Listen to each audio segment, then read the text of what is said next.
Medical and surgical asepsis. Asepsis is the absence of illness-producing microorganisms. It is essential for preventing infection and promoting healing in patients. There are two types of asepsis: medical asepsis and surgical asepsis. Medical asepsis. Medical asepsis refers to the practice of reducing the number of microorganisms present in a healthcare setting. This is done through a variety of measures, including hand hygiene, cleaning and disinfecting surfaces, and using sterile instruments and supplies. Medical asepsis is used for all patient care activities, including administering oral medications, managing nasogastric tubes, providing personal hygiene, performing wound care, changing dressings, surgical asepsis. Surgical asepsis refers to the practice of eliminating all microorganisms from an object or area. This is done through sterilization, which is a process that kills all microorganisms, including spores. Surgical asepsis is used for all invasive procedures, such as parenteral medication administration, insertion of urinary catheters, surgical procedures, sterile dressing changes. Here are some of the key principles of medical and surgical asepsis. 1. Hand hygiene is the most important practice for preventing the spread of infection. Hands should be washed with soap and water or cleaned with an alcohol-based hand sanitizer before and after all patient care activities. 2. All surfaces, equipment, and supplies that come into contact with patients must be cleaned and disinfected.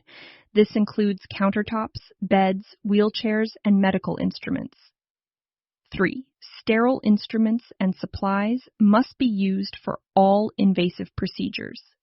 Sterile items are free of all microorganisms. 4. Before beginning any task or procedure that requires aseptic technique, healthcare team members must check for latex allergies. If the client or any member of the team has a latex allergy, the team must use latex-free gloves, equipment, and supplies. Here are some tips for following medical and surgical asepsis.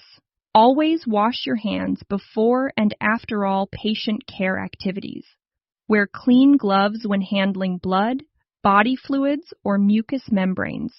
Use sterile instruments and supplies for all invasive procedures.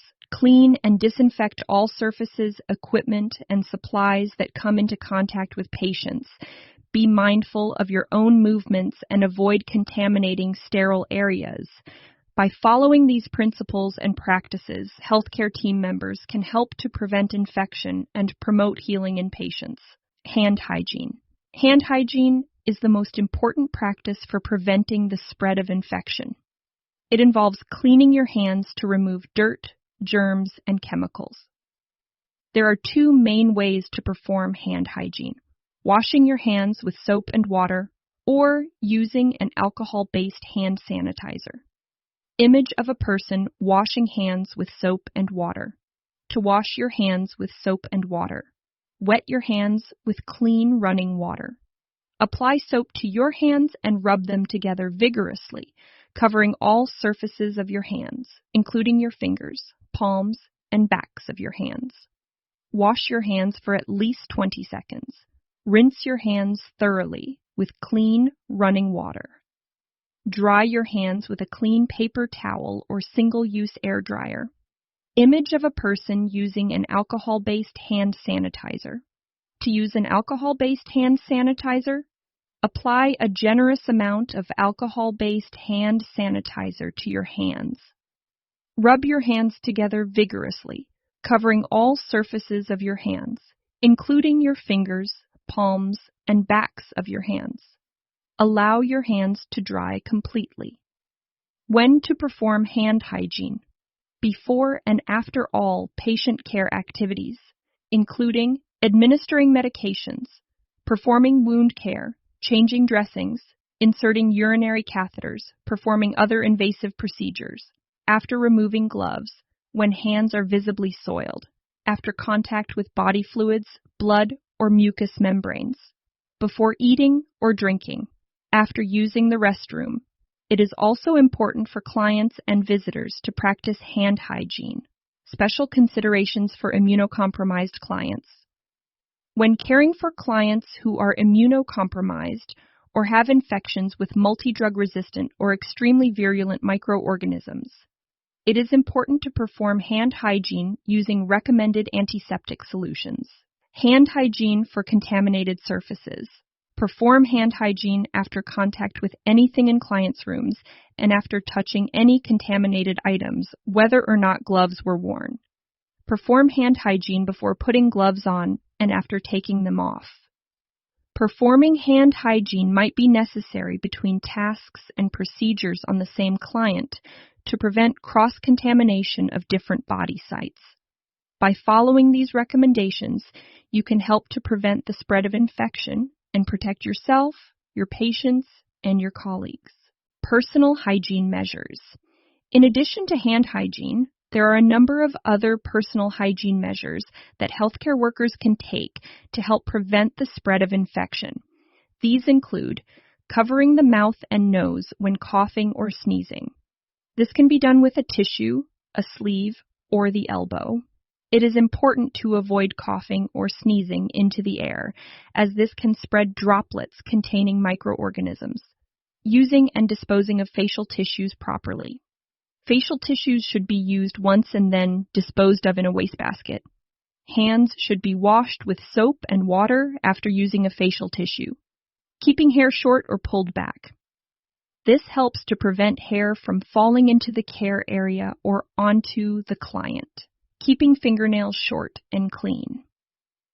The area around and under the nails can harbor microorganisms, so it is important to keep nails short and clean. Nail gels and acrylic nails should be avoided, as they can make it difficult to clean under the nails.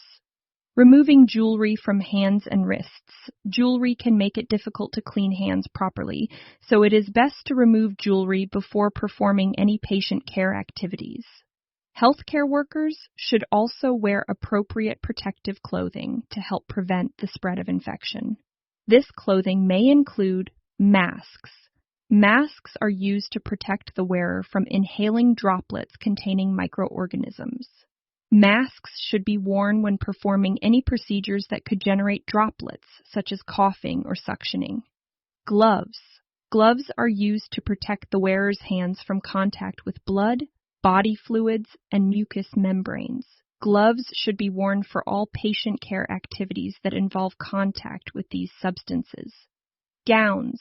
Gowns should be worn when performing any procedures that could generate splashes or sprays, such as wound care or suctioning.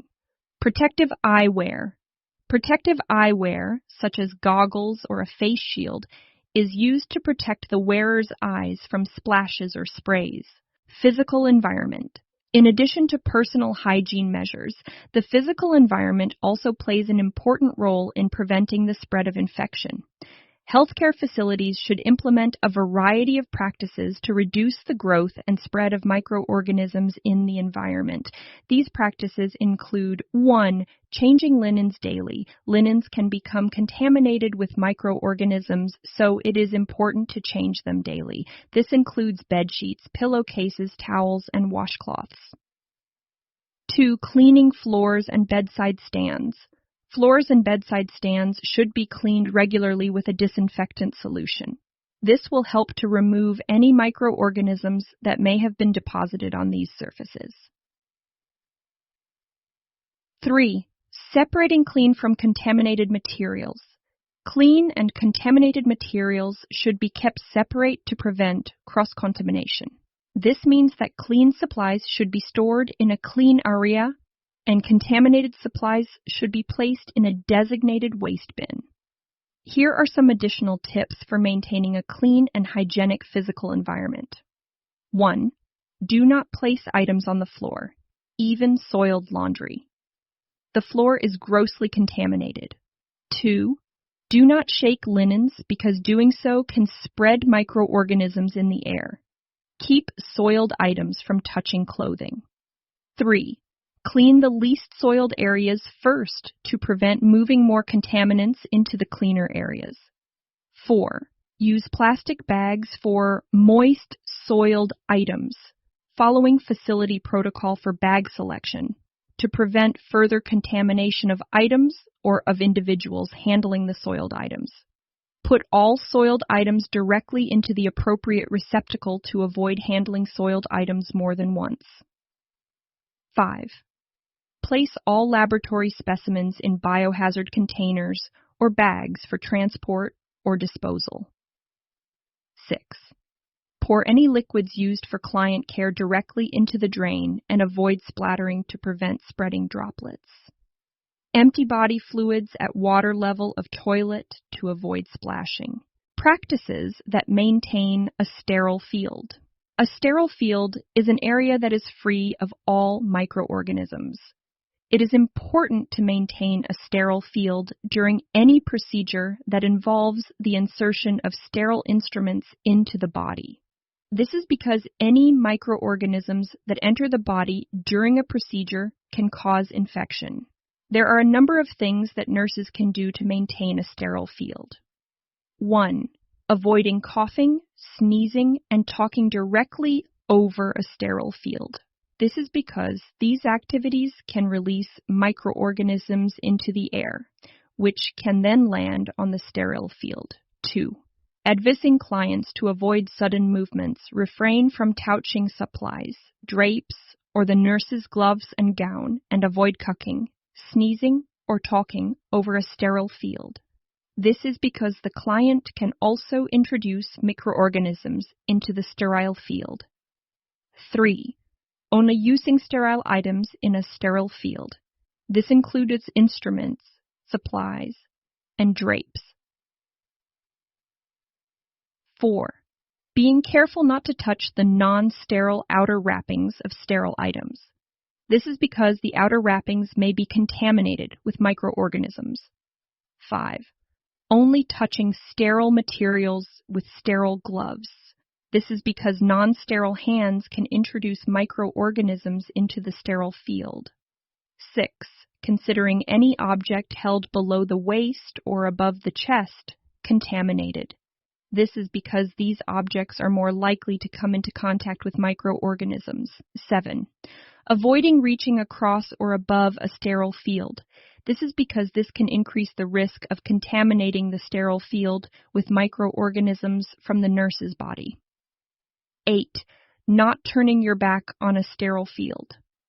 This is because this can increase the risk of the sterile field becoming contaminated with microorganisms from the environment. 9. Holding items to add to a sterile field at a minimum of 6 inches above the field. This is to help prevent microorganisms from falling from the non-sterile item onto the sterile field. 10. Keeping all surfaces dry. This is because moisture can promote the growth of microorganisms. 11. Discarding any sterile packages that are torn, punctured, or wet. This is because these packages may no longer be sterile. By following these practices, nurses can help to maintain a sterile field and reduce the risk of infection. Here are some additional tips for maintaining a sterile field. Be aware of your movements and be careful not to bump or knock over any sterile items. If you need to leave the sterile field, remove your sterile gloves and gown before doing so. When you are finished with a sterile procedure, carefully dispose of all sterile items in a designated waste bin. By following these tips, you can help to ensure that your sterile field remains sterile and that your patients are protected from infection. Nursing interventions in maintaining sterility. Equipment. A clean area above waist level in the client's environment. A bedside stand. Sterile packages, additional dressings, sterile bowl, sterile gloves, and solution. Chemical tape, if applicable. Waste receptacle, procedure. Perform hand hygiene. Select a clean area above waist level in the client's environment to set up the sterile field. Check that all sterile packages are dry and intact and have a future expiration date. Any chemical tape must show the appropriate color change. Make sure an appropriate waste receptacle is nearby. Sterile field setup. Open the covering of the package per the manufacturer's directions, slipping the package onto the center of the workspace with the top flap of the wrapper opening away from the body. Grasp the tip of the top flap of the package, and with arm position it away from the sterile field. Unfold the top flap away from body. Next, open the side flaps, using the right hand for the right flap and the left hand for the left flap. Grasp the last flap and turn it down toward the body. Additional sterile packages.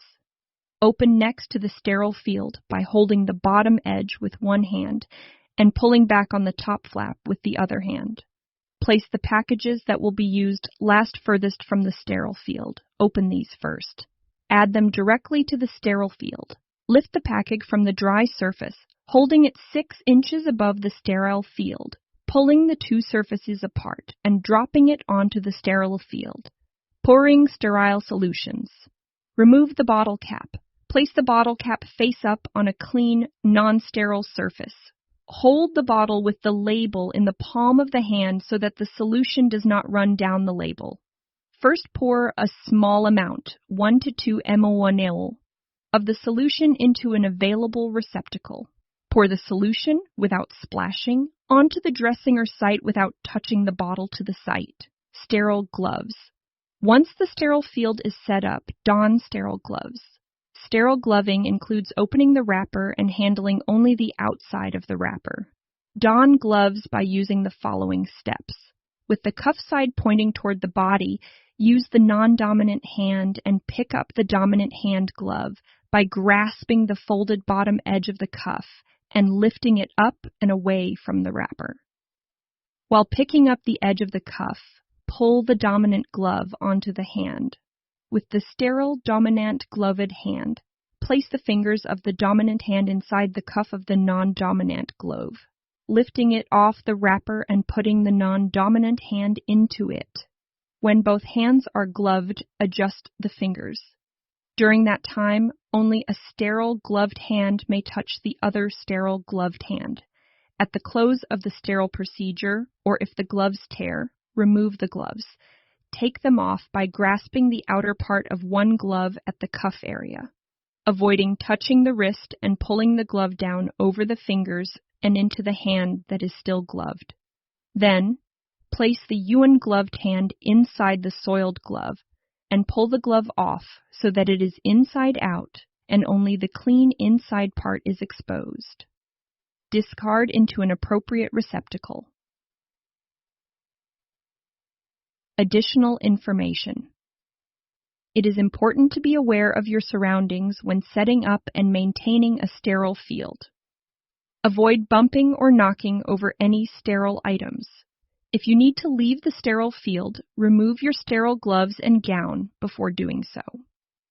When you are finished with a sterile procedure, carefully dispose of all sterile items in a designated waste bin.